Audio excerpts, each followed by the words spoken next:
interests. We believe that the international community now has the opportunity to achieve the goals of the Convention by mobilizing a global partnership dedicated to achieving a breakthrough in human development globally. We know that a significant leap in human development is possible if we ensure that every child gets the best possible start in his or her early years, that every child receives a quality basic education, and that adolescents get every opportunity to develop their capabilities and to participate meaningfully in society. But this knowledge is not enough if we continue to fall short of achieving most of the goals of the World Summit for Children. What we need now is definitive action at the global level to achieve the commitments that were made at the World Summit.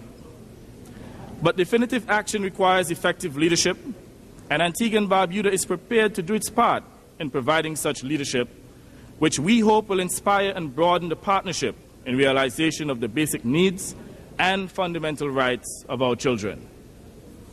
Mr. President, during the past decade, we have witnessed a dramatic increase in the willingness to recognize and confront the problem of the sexual exploitation of children and of their abuse and neglect.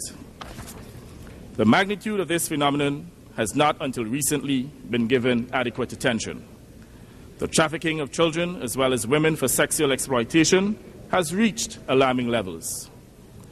I call in this August Assembly to join me in providing leadership to end the problem of sexual exploitation of children.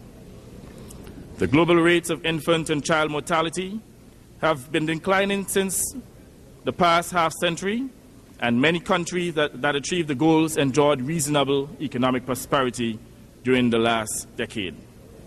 In my own country, concrete measures were taken to save children's lives, and our children and infant mortality rates are in keeping with those of the industrialized countries. The plan of action adopted by the World Summit for Children foresaw that HIV/AIDS could offset gains in child survival, protection, and development in the most seriously affected societies. Many of the achievements in social and human development of the last half of the 20th century are now at risk. By the end of 2000, the global HIV/AIDS catastrophe had claimed nearly 22 million lives. Health services have been overwhelmed by AIDS patients. Schools struggling to provide a decent education have had to face rising deaths among teachers and absenteeism among students who must stay at home to care for AIDS-affected relatives. Faced with social stigma, isolation and discrimination, and deprivation of basic care and financial resources, children living with HIV/AIDS and AIDS orphans are less likely to be immunized, more likely to be malnourished, less likely to go to school, and more vulnerable to abuse and exploitation. If ever an issue cries out for leadership, this is it. Once again, please join me in providing leadership to end the HIV/AIDS pandemic among the most vulnerable of our society, our children. Mr. President, our children are the victims of abuse, neglect, and exploitation. The magnitude of these phenomena has not been given adequate attention. Accidents, violence, and suicide are the leading causes of death among adolescents. These are frequently related to alcohol and drug abuse, which often stem from alienation, social exclusion, and the breakdown of the family, as well as inadequacy of the state protection mechanisms.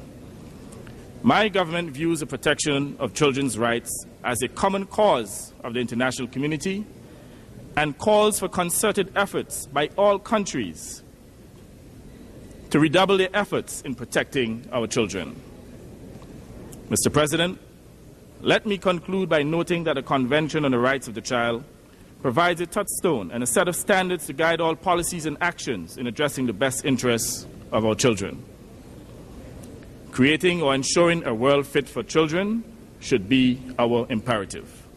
Therefore, I hope that the outcome of this special session will provide the necessary leadership which will focus on the empowerment of our children to become successful adults. I thank you.